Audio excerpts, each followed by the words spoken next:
Lord, we pray your will be done. Every eye behold the one seated high upon the throne.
you, Jesus.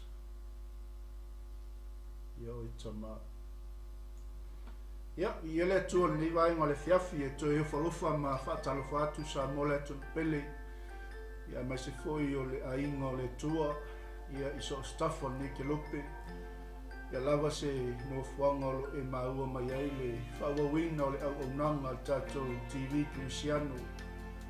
Ya wa lava le tautuaina o so se maota ma so se lawa o so se no fuanga i le upu a le tua e moli atu le nganga whata i tele lava i ai le au whainga luenga tofi a le tua i la tau i o lo wha no manu i le li o wase manui o Samoa a wase manui o le tala le lei whafta i atu i la utau tapua inga au sina sino le tala le lei so se maota ma so se lawa te lava se meolo e whaafonga ma e mai moa mai nea fiafi ia whapenau na anga le atu le tua e le mano le lii lau whaalongo e mai se foi ia te talo tātou loto i lona whinangalo whetalai mai mo tātou nea fiafi ia e tātou te lei Sāwalivali tātou Pol Kalame whauau neiva yaso ia o aso lua foi o vai aso taitas ia o le tātou a mata i se te talo Matou whaatai le tua, lea fiafi, matou langona ina le li lo mamalu malo sili sili ese. Matou langona ina le tua lo matou whatau waa malo matou vai vai. Au matou patonga ia te oile li mo matou te talo le lea fiafi. Anga le mai lau a fio le au nganga lau whanau.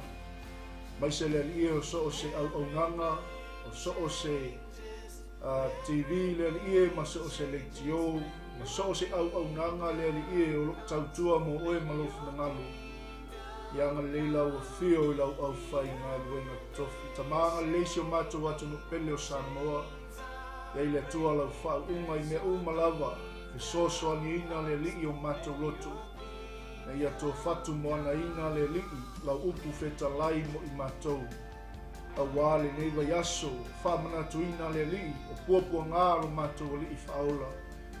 O le yaso pa ia le li mātou te mana tua ai le taulanga e tasi ai afe na ia saunia mo i mātou. Ta mā, whaiwina le tua ngā luenga ma whaiva le nei yaso. Mātou whaftai le li i a te oile nei pō. O le nei fōi tai au.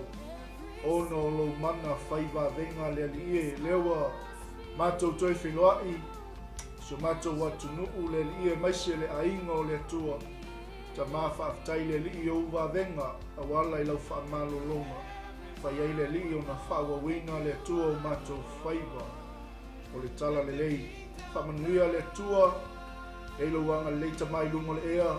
Lungo le fungai le ele. Lungo le sami. Maise le li e. E soa nina o matou loto. Whaaftai le tua i lau upu. Whaftai anganga pa ia i lo ngā luenga whai pēr mo i mātou.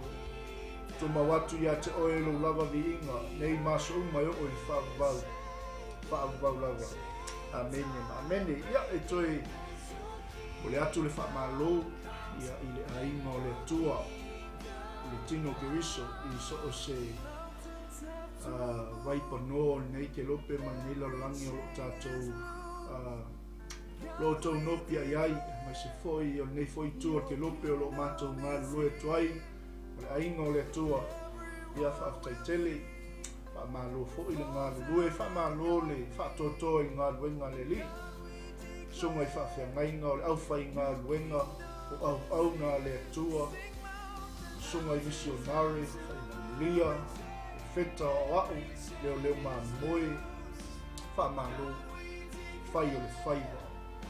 Whaamalo fo i le taupati mai le neiva yaso leo wa tātou ngātu leo ngātu tonu o le whaamnatuina ia o le maliu tānu mia e maise o le toi soifua manu malu mai o lo tātou li o Yesu Keriso i le tūnga mau ia wā ia o tātou au nanga mo ia malofu ngalo whaamalo le ngā lue neiva yaso leo wa mapu mai au malapsina masani e o nei ai tono ainga ia nei se foi o tono le malo tono nuu mai kalesia e fasili lava tiute mafai vai tono o le fatu ai matausi le aso ma le aso ma lo nga lue ale sa fa ma lo se to luo se fa nau se ainga ia le o tato mapu mai foi nga lengo le aso o tu mau pea le mata tia ma le sili ese o le tua ele mafai e tato upu ele mafai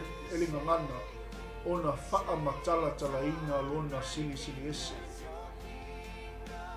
aya le te sila mai mo mato wala ai atu ia o le mata mo fie leo le tua o lo manuia tato uma i lona aola veai ma lona au faola mai se lona mana fai wa venga ina te puipuia i tato mai me uma lava tato te feo ai o tato fuafuanga o mea uma lava ele o iai le malosi o tangata e whaftai le tua e nate whatau uina i lona fina ngalo pa ia ave sau whaftai le tua nea fiafi ia e whamaloma whaftai atu fo ia i lato umalawa o lo i lungo o tato Facebook Live ia e mai se fo i lea fo i baba i atu i lungo o tato YouTube channel whaftai atu i le whavno ina o lo taimi o se mea e le tau mo fie o le taimi o se mea e tau ngata ai a oina e whaavno ina lo taimi e te whaitau le upo le atua e te tatalo i le atua e se panga noa e te maua ua e maua se whaamanu yanga mai a te maa amene mea lea e whaatai atu ai tātou po kalame i lo taimi whaavno ina ia ono le whaalongolongo foi upo le atua le ngata foi o le tātou pokalame i a fiafi o solua te tasi pe o nei ai tātou series o le malo le atua le au a mata i le nei foi taimi o tātou o unanga ia e o au unanga o malava i so stafo le nei ke lope o loo tau tua mga lulue le li malona finangalo wha malona lulue ia mai se foi o au na le atua o le auso ia o lo matou ngā lue fo i nei fo i au nanga wa lava le tala talaina o le finangalo le tua ia le li ma lo le ngā lue ma se fo ia mai lava i le tai au pe o nei ai tātou pokalame tutu lima le afu ia mai le sunga i whapengaina ia fiwa lesi ia mai le kalesia le Word of New Life ia le ngata fo i lea ia o le sunga i le whapengaina ia Paulo, a tu tanga le vau, ma fatua ia te pora tu tanga le vau. Ia mai le kalesia o le New Jerusalem Ministries o Tara. Ia le li. Ia ese fo le mata ngō fie o mea aifa le nganga wa laulawina mo i tātou nei asu. Ia me se fo i o se au nanga sa luluina le upua le atua. Mai le fi au sa moli ina mai le sunga i whawhiangaina ia whamanua te atua. Le ala whaamua ia o le taula inga o le whaasoa ma le porkalami ia o tātou whaamua le atua i mea malava o le tātou sāvalinga ma le tātou wholaunga i le li ia whaamua le atua i mea malava amen ia se ia o mai lava i le neifo ia fiafi ia le atua le whaoto e whaopopo leisi malosi o leisi whaunga i leisi whaunga, o leisi pupula i leisi pupula, o leisi mamalu i leisi mamalu. Le au watoe si tia ai tātou e le li. Nā fōi e te whawhongafonga ma e moai moa ma le nea fiafi. O le wāwenga sili nā le atua mo tātou umalawa. Ia o le manawa fou o lo tātou maua i lea taimi ma lea taimi. Amene, a whaoe ai tātou maua stala ia ua ia isaisi wa amia le atua ia isaisi e whailoto e whaftai li ina te au mai lana pule whaasoa mo tātou ia peia ona i tātou polkalami le tāua o tangata a whaila le ke sila mai mai moa ma le whiafi mo wawa i atu e tāua oe e tāua i tātou uma i le mālo le atua longowina o le ke le aisi mea ia le umanga whai le e fina ngalo i le atua e tuina pe i tātou le neifu ngai le ili. Ia se i wha uma menga ko mai e whai. Amen. Ia le li, whatalo whātu i le. Ainga lea, Timon Esther, whaftai mafuta mangia whiawhi le sunga whawhi ngainga i a wha minutu tanga le vau. tai foi mafuta me le fiafi le ngata foi lea ia o le sunga le wao ia Colin Savea tai uso malo ngalue tau pi folau pa malo tai mafuta me le fiafi e maulunga lava i le tato o nanga ma tato ko kalame la to uma lava o lo fa no ina taimi e le ngata foi o le au mai o la ku mengi ia o la fa soa ia lava le tua ai ka ko ke nga lue fa tas ia ai mai se foi o la talo ia le li o la tato uma lava e vi ia ile swafo le tua patalo fatu fatua ia te kora tai le talo tai mafuta me le fiafi taleni en sali taleni malole se funuia fatua ia tau pau evelini le nga mo ia skelen tai mafuta mai ia fatalo fatu ko i fatua le mai ana rewa fapoina ia ma sunga fafangaina ia sera malole nga lue ni foi yaso ia le li fatalo fatu le ya sanga sunga ya King George ia le tua ma lo ko il fol le yaso tua ya salape slay tu ya tua tai ma futa mai ia lava le li ia mai se foi ia ole sunga ya fui faleau ma lo ma futa mai ile anga le le tua ya oi ma ainga ia o se uso le tala le staff le mayava ma le abonanga tato ainga ma ola ia i mahanga trai ma lo le fato to na renga le li ma lo ngalue tele tato pale o fatali mai mo tato ai ia patalo fatu foi ile sunga au sunga ya Yose Amosa ia ma lo le lue pasta ia lava le tua fa unga fa fo fa tai mafuta mai ia so le a pole tai tato ainga i Wellingtone sunga ya Mesa Pati ala uso mafuta mai tai lava committee tupai lupe matasila ia lava le tua fatalo fatwa ya Mercy Salu tufine talalei alo fatai talo kei masi Penese Paulo fatai mafuta mai tafna i tofa sunga fa fengainga ya luilua alo nga lue nai tuol malo le li ia lava le tua mama Salamasina Henley Michael Stete fatai mafuta mai fiafi ia Ruta sua fatai tele lava tawita mapusua ia kol suma ko le wao malon ngalue sio to finele mai wa ia tene ya mau whitway fatai mafuta mai malo Mel Seal, thank you for joining us.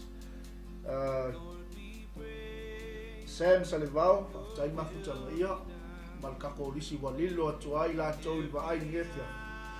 Ia ile anga leo le tua, leo tato ia ile whawawina o le tato series le whanga solo fu nei taimi o le malo le tua. Ia le sa tato mata mai fu lava yaso le tau o tangata po le the uniqueness of man. Pe on tato faso le la koe avakungi ngai laitia po singa video like kikia ia on kako me I role a wa tato o nanga le fiafi ia ele fai foi ona famaloina tato misiona pe ona esensila me lumo tato screen ia o le talai faso ulea talai talalei ia faso tangata e faso oina tangata ia mase fo ia o le pulea o tato sio manga o tato ainga ia ile mana o le tua ia le li fai ona pangaloina le misiona ma le misiona fo ina tuina le tua yo ma loto ia fa la tele ai pe le fina ngalo le tua ia e tasi lava tato mission e ma ko I tele mano no I nganga mo le malo le tua ia nisi fo yo kau fa vai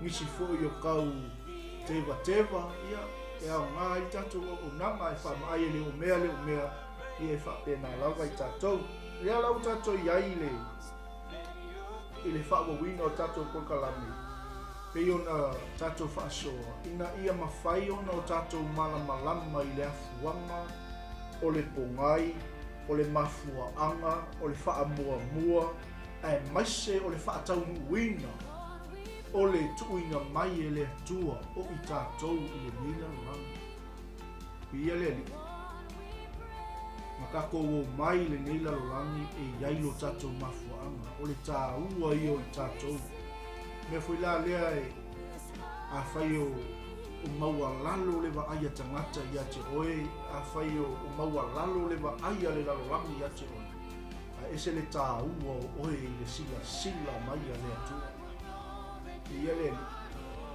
nga foi lunga tatou screen tatou tusi faitai lea na matua'i faia i tatou e le atua i lona faatusa na faia i tatou ia foliga iā te ia au mai le pule iā te i tatou e lo le pule la e ke soli ai le se tagata se itulou pa e lo le pule la e o'o ai lou malosi i leisi tagata a o le pule e tatou te faatama ia ai galuega lenei lalolagi pomisa se vaile ia i le tāua tele o tagata na faia e le atua aleluia ia lea foi tatou te au silafia uma ua tele tagata o saʻili le pule ua o'o lava i le oti ua saʻili le pule ia le ia au uma na au mai le pule iā te i tatou kakuke pule ai mea uma e le koia se pisigisi a satagi iā te i tatou kakuke faakomuiga ai mea uma le suafa iesu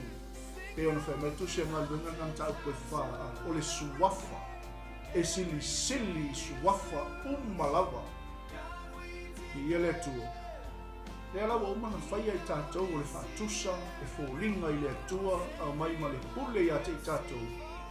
That is our uniqueness o le tāua lenā o tatou kakuke a faafoefoe ai o tatou aiga tatou te faafoefoe ai nuku mai kalesia ia o lava i le atunuku ma le mālō ia le iga ia na makuaʻi aliali ma ia makuaʻi laualuga i le tagata na faia e le atu le faataunuuina o le mafuaaga o le afuaga o le pogai na auina mai ai e le atua i lenei lalolagi amene ai le tāua tele i tatou ia matua foi la le sa tatou talanua i gai faamaguiaga o loo mafai ona maua i le tagata leaga o le pa'u o le atamu muamua i le amataga galu ese ai le mamalu o le atua iā te i tatou alu ese ai le pule o le ga'au mai e le atua iā te i tatou alu ese ai ma le natura o mea na au mai e le atua me i tatou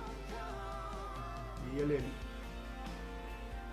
aua saunia ma tapegaina i tatou e le atua e iai lo tatou tāua lea la iga i faamanuiaga leaga kakou fa'asoa ai kolu lava gai pegifiki po gai faamanuiaga ia kakou fa'asoa ai e gai ia o kakou loto tetele mo tatou mautinoa ai lo tatou tāua o le mafai lea ona tatou malamalama lelei le mālō ua tuuina ai tatou e le atua le mālō le malamalama le mālō o Iesu Keriso le mālō le lagi le mālō e fa'avavau le mālō e mamalu amene lona lua na ia mafai ona tatou malamalama lelei le mafuaaga ma le malosi ua tuuina mai ia'i tatou praise the Lord te wai leia we came with power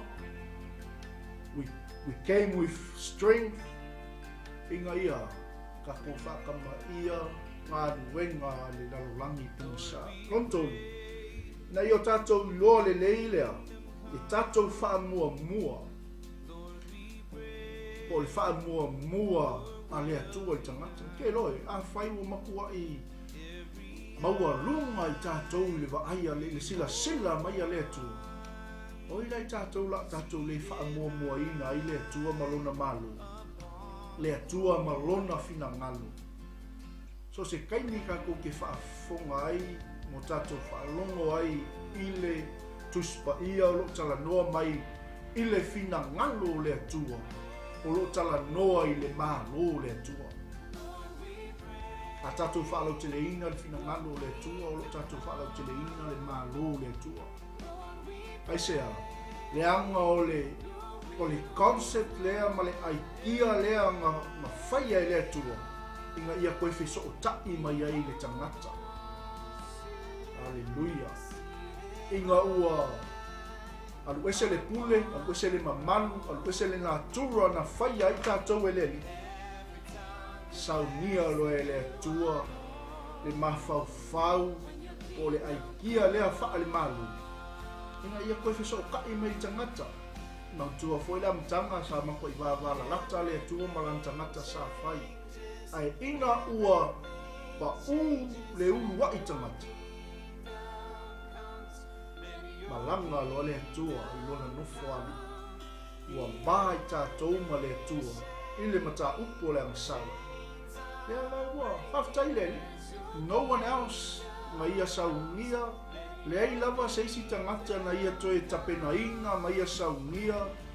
Se taulanga mo i tātou. Ela i, koe sau wale tua tapena i tātou. Tapena ma le awala. Inga ia, koe wheso o tai mai ei lana tangata sa whai. Oi lana TAUA te leo oe mai tātou. Awala ia ni ngalo ia te tātou. Whai lau whanau, tala noa i lau to o lua. Ta lai le tala le lei, whaaso o tangata. U lea o tātou a inga i le mana o le tua. Halleluja. I ia le li, me fui la lea pe ke whainga luenga, pe ke le whainga luenga. Po oe o tangata mativa, po oe o tangata taualoa. E len mawhai ai o ngā wesea le TAUA na awina mai ai tātou e le atua. Ma le mafuaanga, o le pongai, o le afuanga. Ma le whaatau wina o lona whinangana. Ina i o tātou tā lai le tala le leilea. Amen. Ina i o tātou whaaso o tangata. Ina i o tātou pūlea. O tātou si o manga. I le manga o le atua. Alleluia. Amen. Ale le TAUA te le tātou. TAUA oe, TAUA mele au ke pole. Pero le ase sila sila ato tangata i ate oe. Le ase wa ai ato tangata i ate oe. Au ai ke popole oe o le aulo i lunga o le atua. E maua lunga oe le sila whanga le atua. Ai sea. Le anga o le pale ali. O ana ngā luenga. Muntu ale whankako whaaso o le tangata o le tumutumu munga o mea umala wana whaia e le atua. Ewe le ka ua ke lo tātou. Ora ke pole pea wai mo lalo i tangata i ate oe le mo oe o le tumutumu munga o ngā luenga foa le atua.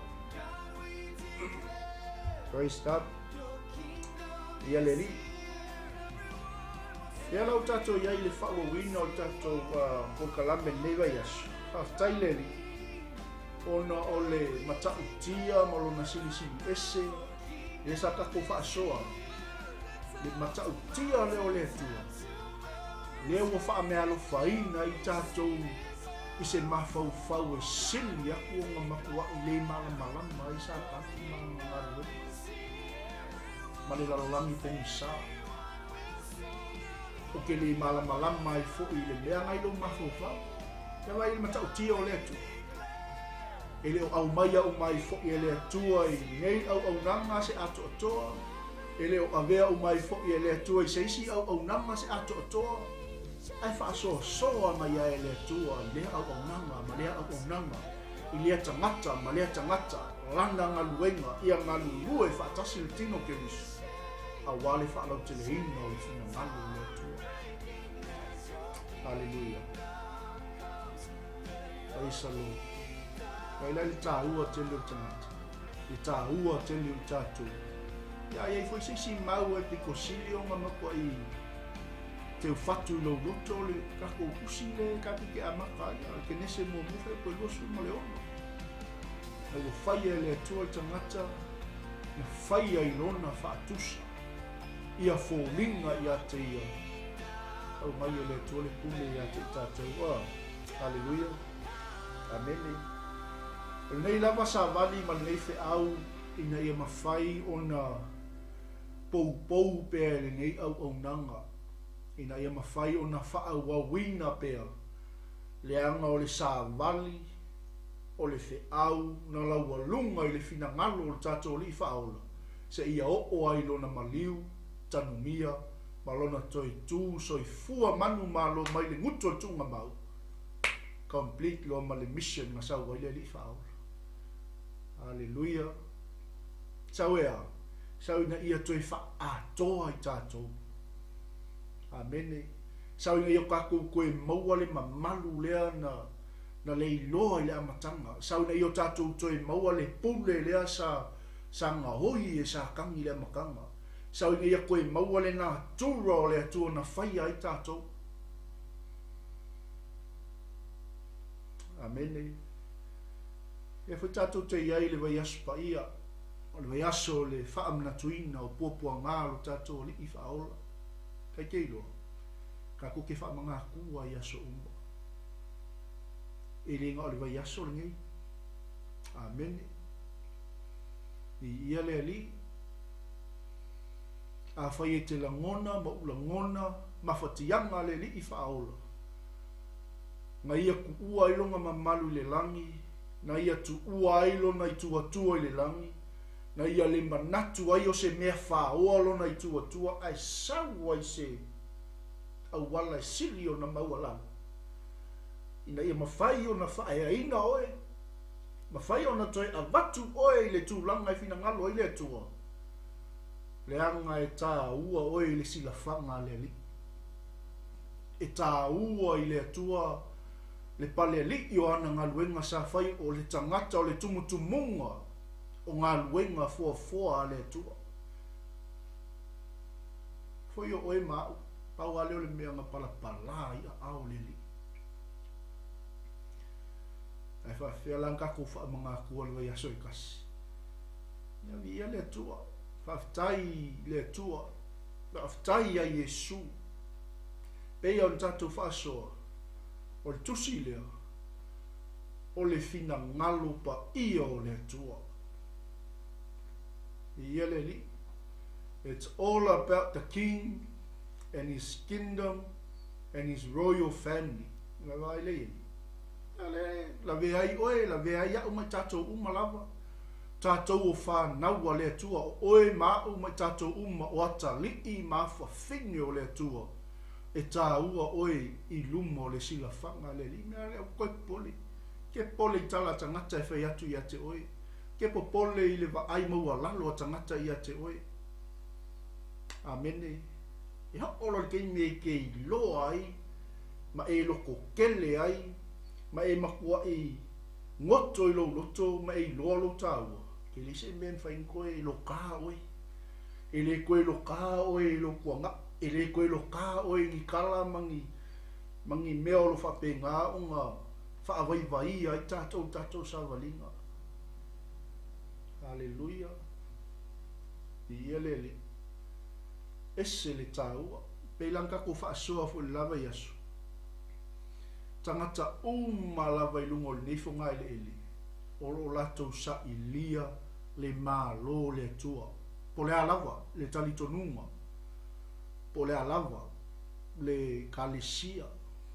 Every human being on the face of this earth is seeking the kingdom of God. Neko ilale au kako ki kusi lima. Amene. Aisea, langa ole ma lo sa ilia e tangata umala. Waile i e maua lo el kamaka. E makua i loa el tangata lona tāua, i loa el tangata lona pongai, i loa el tangata lona mafuaanga, malama i le whaataunuina o langa assignment, o langa homework, nga mai e le atua nila langi a. Amene. Mea o kako kusi lima. Au huingi o kako whapeifo o le kalesia lea o le kalesia moni. Mea la fisi la sila mai e le atua o lana tangata tā ua. Ia moni o le kalesia nga. Ia moni oi, ia moni a. Moni tatou uma i lumo le atua. Lea ngai paule o le kalesia le koe fio ma Yesu. Ia watu. E whale tu o le tamai mamui. O oe ma uma tatou uma. Amene. Ia o fia lava se to vini o to ina o ele tu o nga me fa ka u lo assignment o nga me ke nga lu e la ho me nga ku o ele tu ina fa nga yo ye lo taua fa ai lo atu ai le ma ta ti o le tu amen hallelujah praise God ese le taua e mai tato uma i lung mo le silafanga le li ia le tu le fiafi ia nga se koe video like kiki o le kapo por kalami mai vai nga mo sa tato fa so ia ina ia mafai nga kako se mali e ku vai nga lua le tato ia ma tu le maule sa tato ia ile bata yo fa po suma fitu le asa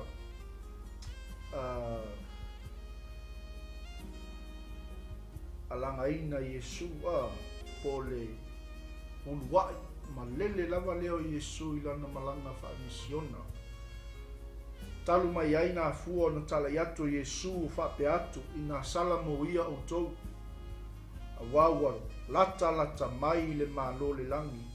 From that time Jesus began to preach this message: repent, for the kingdom of heaven is near. From that time Jesus began to preach and say, repent, change your inner self. Le kalesia mongi ale. Le finangalo le tu e sui. Your old way of thinking, sui o manatu, sui o langona, sui lo tangata tuai tangata fou, pe o la paulo. Se we ya ke risol tangata fo ia fa auto wa mavai me tuai wa fa fo wina me uma. Regret past sins, live your life in a way that proves repentance. Ia ma koi e ora se soi fuanga e fua mai ele fuol salamo. Le ale fuol salamo e ke le koi manga koi o manga kuai. Amen. E makua e sui e lo tangata i totonu. E ia leli, sui e o tato mafaufau. Kako kele koe mafaufau e le tuanai, kako kele koe mafaufau e mea kupu. Mawhai e fo i o kako wola i lunga on ta upo o wha manganu, lango lesi lea mea o loo mawhai e o makua i loka ina le telo tangata. O lunga on ta upo o le wha manganu. Amen. But the Bible says, regret past sins. Live your life in a way that proves repentance.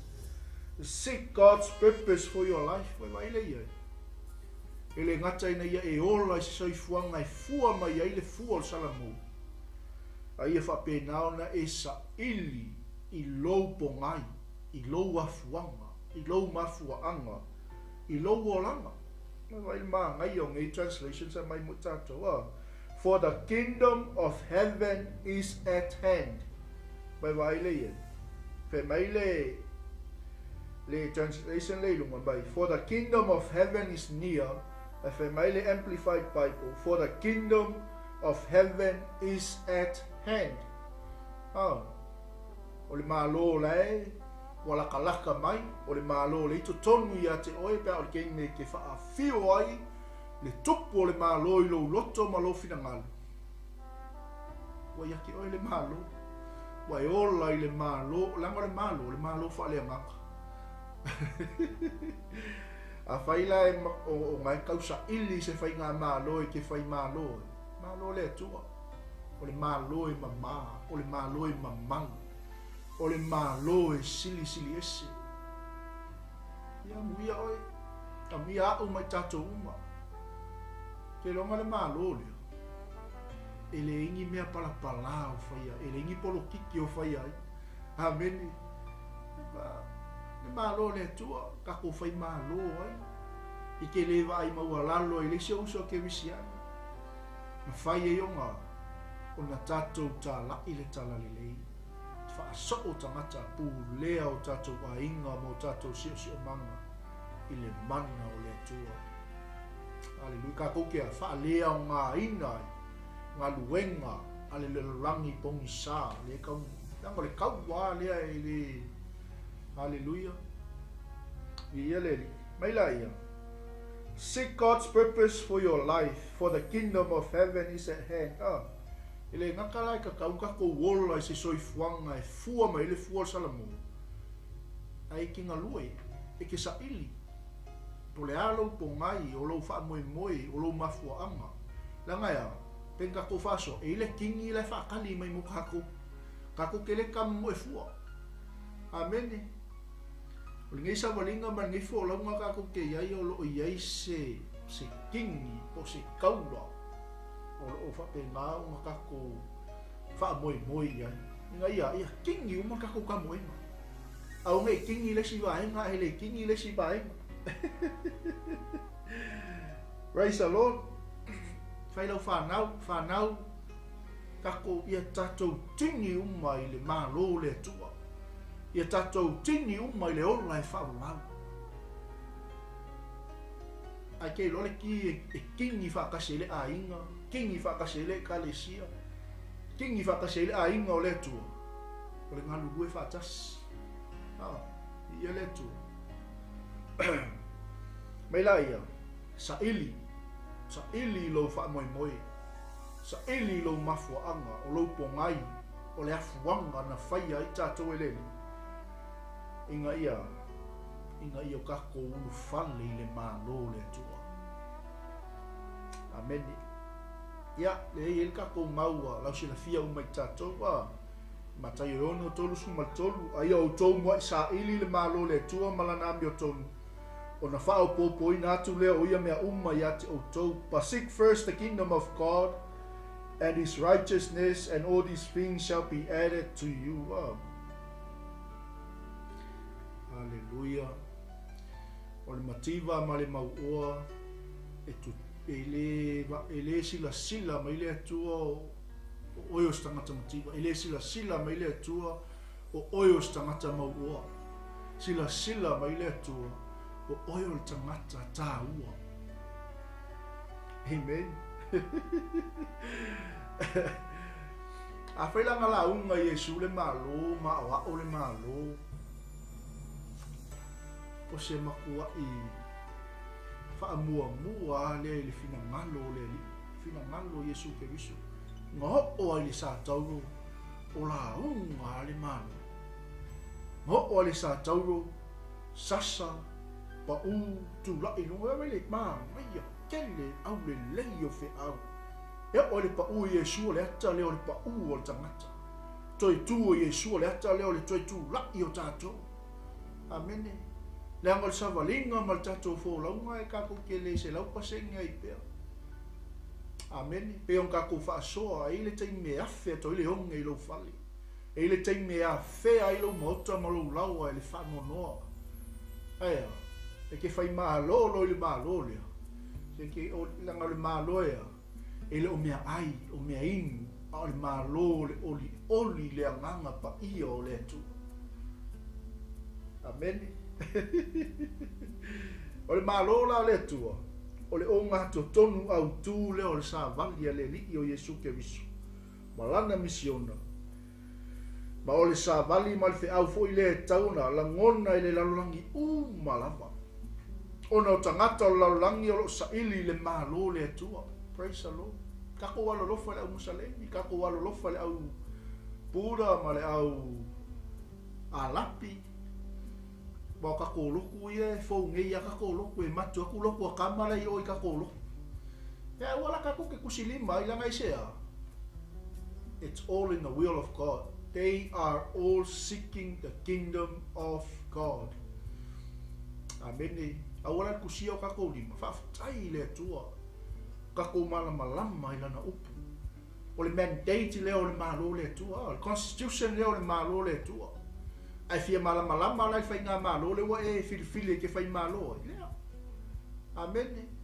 Whaalongo i lau fai whea whaalongo i lau fai ngā luenga whaalongo i lau fola le anga o le tai yanga lea le iei umai a principles o le malo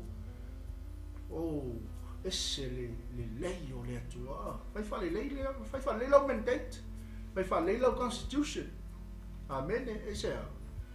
Ke malama i le malo, le ke whai malo ai. E ke le whai kausa olo i le mandate ma le constitution o le malo le atua. Ia, o le whai ngakafo i nganga e malama. Amen, a le malo le atua. O lo iai to tonu le maleu o Yesu.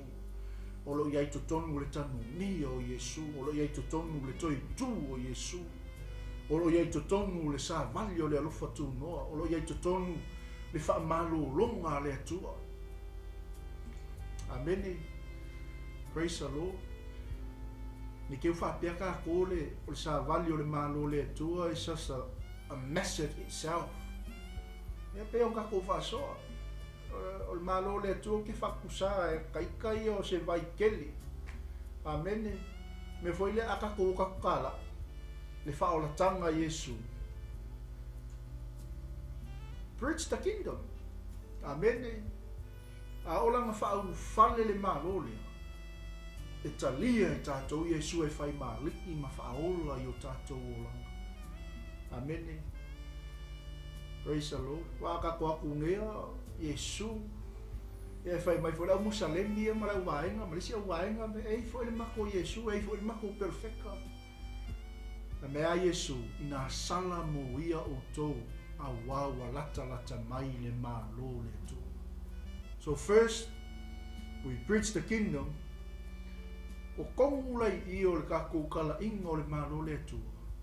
Le iai le tatalo o le whaolatanga. Amene, langa e lema whai o ngau whale le malo i tutonu i ate i tātou. Pe a tātou le talia le tupo le malo i o tātou lutu. Hallelujah. Amen. But God is faithful. E poto le atua, e ata mai le atua, e malama le atua. Hallelujah. E o ke popole e kako kalainga. E kako kele o aku. A kako aku fo e fai swenka. E muli mai si kalainga. O kako ke popole. E se alanga kako kele finga o vale le upo le atua. Hallelujah. O na o Yesu o le ala upu moni ma le ola tato te saufa ngā ai le malo le atua. Amene. Ia, le ala tato o atu le vaenga mua le vaenga lua o tato whaasoa nefiafi. Ina ia mawhai o na whaawawina pe al tato por kalame, por tato new series foi leo le The Kingdom of God. Ia, tele foi au nanga o lo lato whaasoa. Malato whapena o na au na ili nei sa vali. Praise the Lord. Kako uma le ainga o le tua. Aia, au na le tua. Me le whakoi. Aua ne ingalo ia te o e lau mandate. The constitution leo le malo le tua. Hallelujah. Le ile mana. Hallelujah. Le ile wha malo longa. So se mea e ke manga oai, le kongo le mandate o le malo le li. Praise the Lord. Ia le li. Ia le ke le lava tatou taimi. Ia, sau i kofe, sau i puwai, malo le, sai, malo fo i le. Whaafonga mai fo i le fiafi, whaawina o tatou au nanga, ia le tua. O le,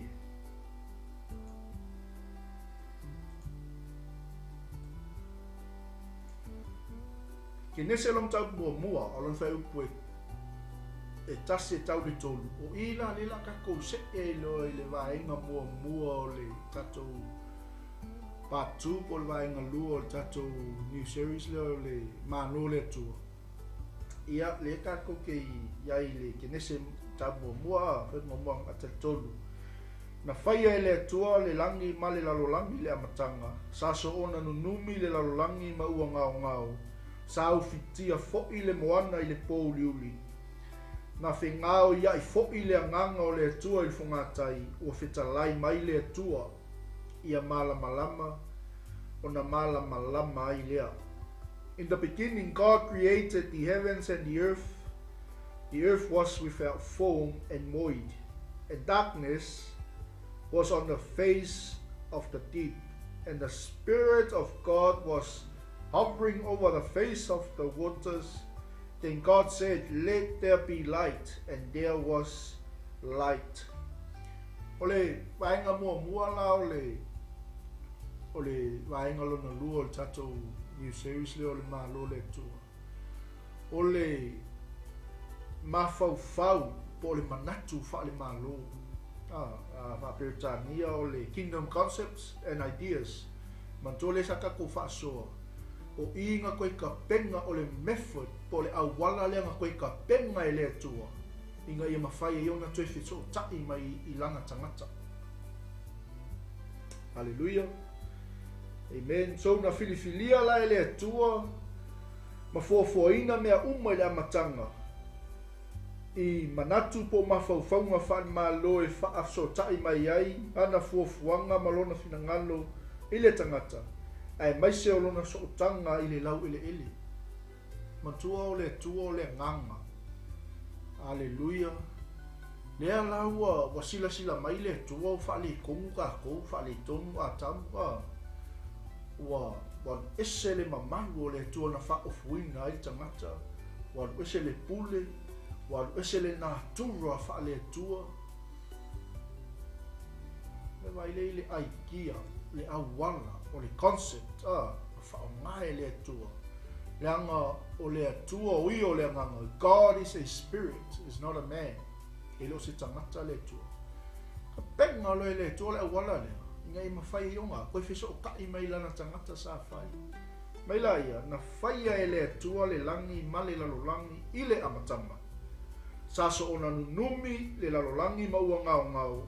Sa ufitia fo I le moana I le pouli uli. Na whingau ia I fo I le nganga o le atua le whangatai o whita lai mai ai le atua. Ia malamalama o na malamalama ai le longo winga. O le e tena le sa iai le amatanga. O le e tena wha le nganga. E le o se lalolangi pe o lalolangi le kake ia le kemingi. Le alanga wha o ngaha lo e le atua le concept lea po le idea lea. Inga I mawhai e onga koe wheso o kai malangkanga. Whai lo e le atua le langi ma le lalolangi. Praise the Lord. Vai le TAUA te leo oi. Le TAUA te leo tatou uma. Makua I saua le atua ka penga mea uma inga ia koe o mai ai lana tangata sa whai. I lana tangata sa whai le tonu. Ia leli. E matua tele le tatou wa o ngā. Tatou te malamalama I fuafuanga mata le atua mo le tangata. Ai maise ona ti ute I lunga o whunga ele. Understanding kingdom concepts of God's original plan provides us clear knowledge of our assignment and purpose for life. Ua kele matoi ta ua tele tatou koe sau ale atua koe kulikuli mai alanganga whaale kongu. Ia ka penga inga ai le aikia, le method, le awala, le concept. Inga ia koe laka mai o ia te tatou o lan tangata sa whai. Ia leli. So o le sa vali la por fe au o moli mai e le fionga le tua. O le sa vali le whaatatau I le malo. The message of the Bible is primarily and obviously about a kingdom. Amen. Ia le tua o le vainga mua la na o tatou whawawina o tatu wainga lua o le malo le li. Le tatu te iai lava I le tāua o tangata. Po le the uniqueness of man. Inga ia awa me ngalo ia te tātou wa. Inga ia makua I laua lunga ia te tātou. Lo tatu tāua. Mtua Yesu pau leo tangata o lo fatu saina I tuspa ia. O ia o le sili ese. Praise God. O ia o le sili ese. Tapi ngā uma ka kou sila whangalele. Tā ua I o tātou sila whangalele. Amen. So o le mālola o le atua. Ma le mafua anga na whai ai e le atua tangata. Inga ia makua I pasala lau atu e lang tangata sa whai. O le pale liki o ana ngalu lona fina ngalu. Sau ale koe se au wala pito sili ona mawalalu. Inga im fai koe so tai tangata. Inga im fai loa lao ngatu lai mai tangata lea. Sau lole ata mulua. Sau lole ata mulua o Yesu ke riso. O ia o tatou whaataita inga sili. O ia o lo tatou tupu. Aua ka ko ke whakaikai fua iska ngaka. So asa se ke fia whakaikai a Yesu. Amen. Ia le atua, ole matau tia leo ole atua o lo tatou au nai. Ole atua alofa. Ole alofa whaatama leo ole atua. Lea nga makasau malona tali. Langa misionga nga ia makuai. Whaapale yona tina. Nga ia makuai o ono yona tina. Aisea. Lea nga mang na o Yesu ia makuai tau nuku langa misionga nga sau ai. Mantua sau Yesu makuai sau o ia ole tangata. Magtusia matayo, patusaina o Yesu ole tupu. Iele, iela tatou te iai ile malole tua. Ngai whaionga sosoni atu, sosoni mai. Ne yo tatou ngalulu e whatas e sa walu o le malole tua. Hallelujah. Amen. Mele salamo e lusu mai lufa e lusu malvan. Awa o loo ia iova le malo, o loo pule o ia inu ese. For kingdom is the Lord's and he rules over the nations. Mai waile e, po ia la se si kupu ma se si whainga malu. E kupu uma i ale atua i malo. Amen. Ia lele. Ia e manatu. Ono tatou taimi. Lea so fou, pe au lia leola ma le malosi. Ia o la kaku sawa li vali i waenga luna lua. O le part 2 o tatou new series, The Kingdom of God. La kaku oe makwa i awili ili. Lea mea o le wingo lea upo le malu. Ia le tua. Sa au mata le news. Ua mole ia se whainga malo koe ami o kongu ngai kai. Aia. Ia le tua, whaftai alo ta loto i leli. O ngori ngei malo, lo tatou whai malo. Po le ala le vesi mai o whainga malo le lalolang. E ao ale pule ale atua. Aise alanga le whai mele tala le fionga leli. A wao lo ia i ova le malo. O lo pule o ia i nu ese. Amen. For kingdom is the Lord's and he rules over the nations. Me au kepo pole. Angal meleng o mga makay news. Wa makanga ka mo faile nga malo e controla tatou whanau. La a makanga o le kaimi e le koe o e lau pule e lau whanau. Me foi la lea e mako i mga o mia an tangata ami o tonu i tonu o nga malo. Ke risiano. Ia mana o mia le ami o tonu o le li e wha ai o tatou nga malo. Pai foi e ingise i kongo le kako nga malo. Nei foi atu nuku o lo tatou iai. Ia whaia mea uma ma le tonu. Ia whaia mea uma ma le ami o tonu. Aisea. Le anga o le fina ngalo leo le atua. E pu lea e tātou le malo. Amene. E le pu lea e fua e liska ngaka kako. Amene. Ia le li. Ia le atua le ngefiafi. E vai le matau tio meu whainga malo langi le lai. Amen. Le wa makanga sau si pili makua i le tala whea ngaia ma le meditator le malo le tua. Makua le kala whea ngaia ma le upua le tua. E kero, e le am se mea kako ke popole e fua. Le anga o fola folanga ma polo misia le tua i lana whanau. E whaatau nuina. O le tua e na te le tu mawaenga i lana upu. Once God promised, kai mea fola i ele tua kako ki sawa wali kongo pupuanga, kako ki sawa wali to tongo o whainga tā. Se mea kako ke popole, le hal koe ngā wha ma e sau, le hal koe ngā mea o mai, e le hawha inga kako ulanga wa umana fola mai ele tua. Amene. A fai fu e vave no o mai le vala au le tua ia te tātou pi ia le li. Le anga o le ala le o tangata uma. O le oti. Aleluia. Lo mai ono lua sumaltolu o wal tongi o le angsana lea. O le oti. Praise the Lord. Ia le li. Salamo e walu sul male iwa fai po tolu sul mal fa. A o le atua na te le tu mavaenga. I lana upu. O lana fea ngainga.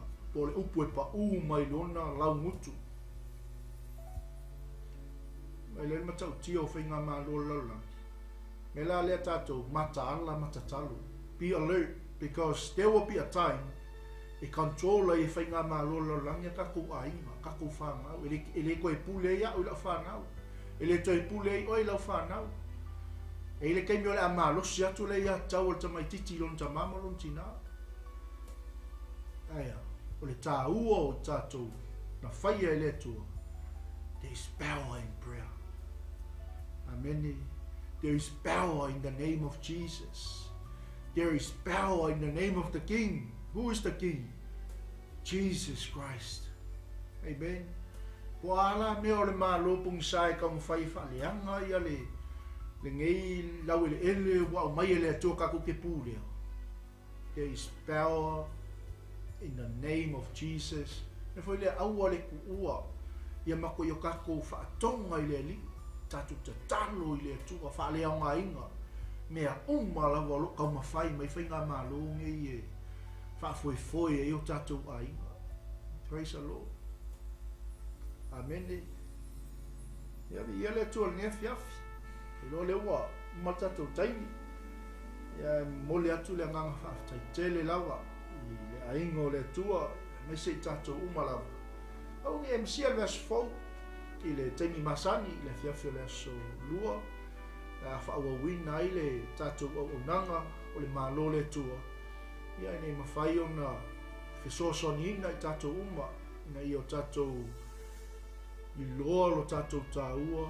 I loa lo tātou pongai, o le tātou afuanga, e le ngata i lea, i o tātou loto te teli, a wale whaatau wina, o le polokalame a le atua wa umana tu wina i tātou lunga o le neifonga i le. Praise God. Tātou iei fo i le neiwe aspa ia, whamna tuina, ia o ti ngā le li whaola, o ona pōpua ngā, ia i leanga leo le tua i polokalame umalawa i tono i kalesia o ainga. Ia me se foi. Ia o polokalame o le whai unga fo newa yaso. Me foi long weekend. Mo le atu le nganga whaatai tele lava. Ia i le tatou au nanga fo i sunga i whawhia ngainga mo to whatua. Me se foi o le tapua inga sa mua wau. Le selu atu ia e maua lunga lava le vavai atu. Ia ono la autotapua inga o lo ngalue ina i pea le whaawawina o le nei au nanga mai se foi o le whaanono manu o le au whainga luenga le tua. Ia o lo maua i pea le malosi le aso mo le aso i whaawina i tatou au nanga le aso atai au. Ia le au iai foi ia nisi foi o tatou polokalame mai se foi o nisi foi o uso le tala le lei, fai foi on tatou fai paanga, ia manisi foi o auna le tua, fai foi on tuina mai le loto, tatou te ngalulu e whaatasi le fina ngalo pa ia o le tua. Ia vi ia le li, le ala tatou iai le aso atai au, i le tatou polokalame le tula e lua, le aso atai au, ia o le wha o la tanga mo oi, ai me se foi ia mai lava le tai au tatou pokalame pe ona whaatulangaina toto le maleafi le sunga le whawhengaina ia whiu ia me se foi ia o le tatou pokalame leo le whaatanga mo oe ia awalangi MC ala le tau atu leo auna le atua ai tuli tau mai lua i le awa uli le aso atai au le a mata il tatou pokalame le pe ona whaatulangaina ia mai se foi ia o las foi atai au tatou pokalame le tula suma lua sa moa mata ata o le tala lei te pena ina foi le sunga le whawhengainga ia whiua lesi ia ua lava se whaalumanga whaaleanganga mo i tatou uma lava stofi ia o le sunga le whawhengainga ia e te wati ma le whatua. Ia po sunga fo le whaimanglia, sunga ia e te wati ma le whatua ma le kalesia. O loo ngā lului o tara i lato open air i aso tō na ita itasi. Malagu e vai e o loo ngā e le ngata o le ministry a o le ele o tu ua tato ngā luenga tala. I ia leli. Praise the Lord, a whai fōi o lo e whaafonga mani e whiawhia e ke kau aku i ngai au aunga ia le atua o lo lato ngā lului mo le whina ngalo le li o waltala ino o le tala le ia. A kau i se whangu vai. Awi e se o whaamalo. Ia o ke vai aku le au ngā le li pe ke alo alo mamau. Amene.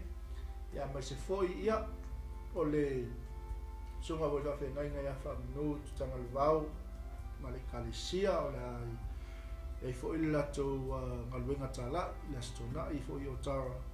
Ia le tu ma lo nga lue ma lo le sila sila i le li wa se langa o singa singa le saito. Toi titi la fai ngā duenga.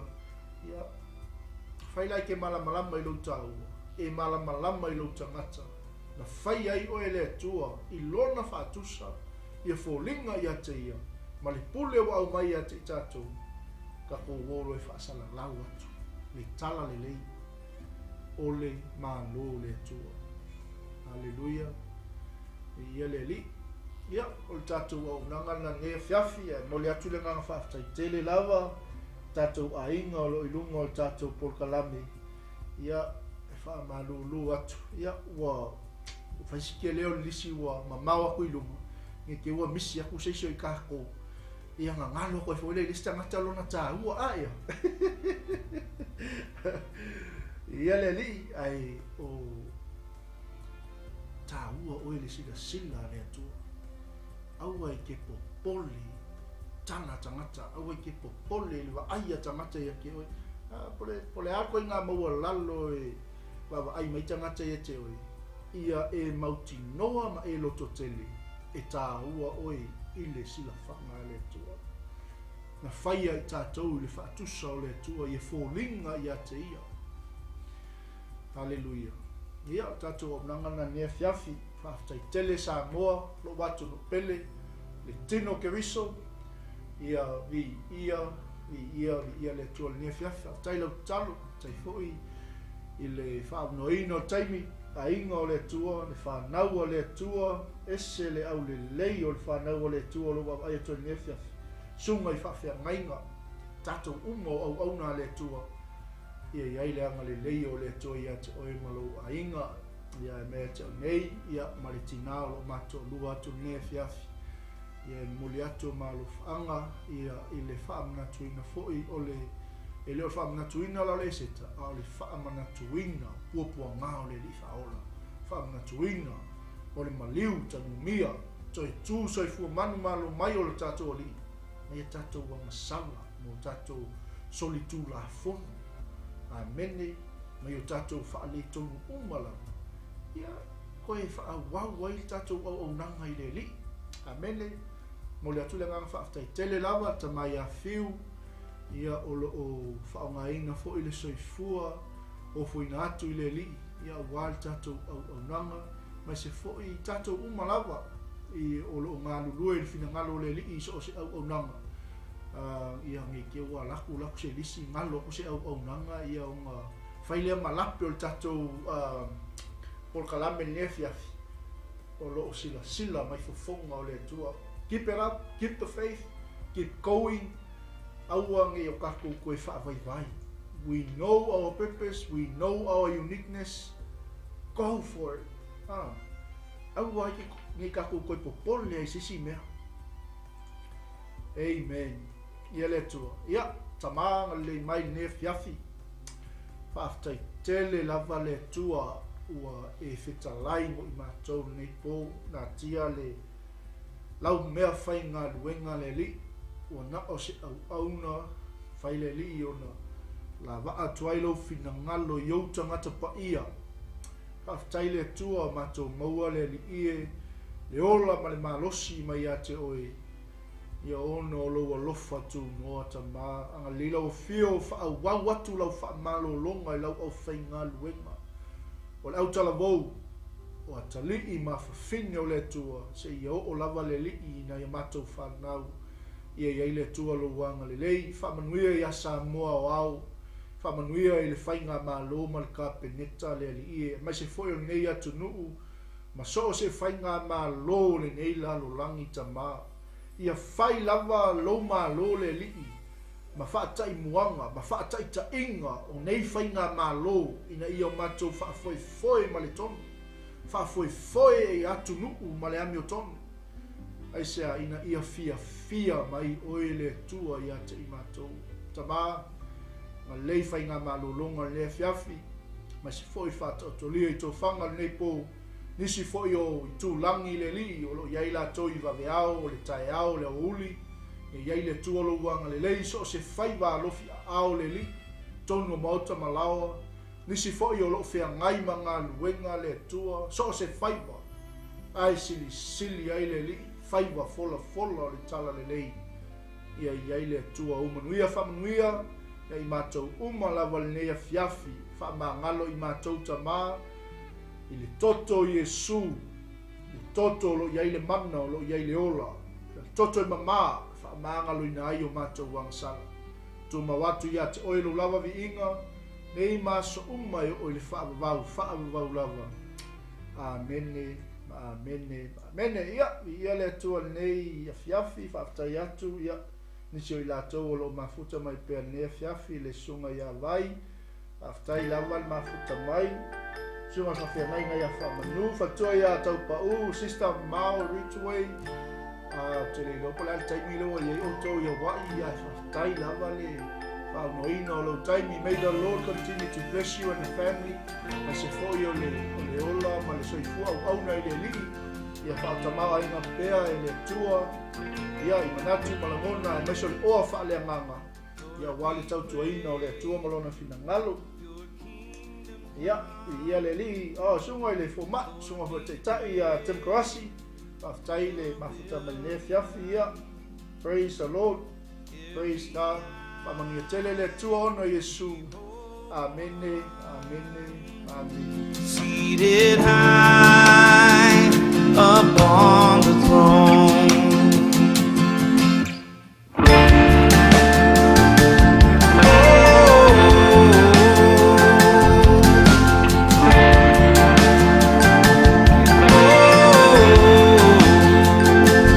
Lord, we pray your kingdom come.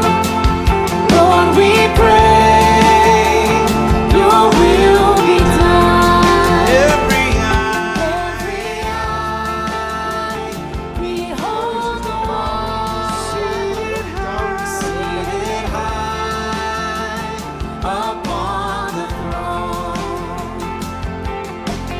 Every tongue confess that you are Lord.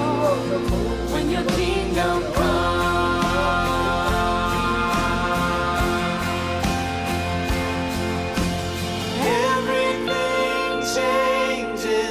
everything changes when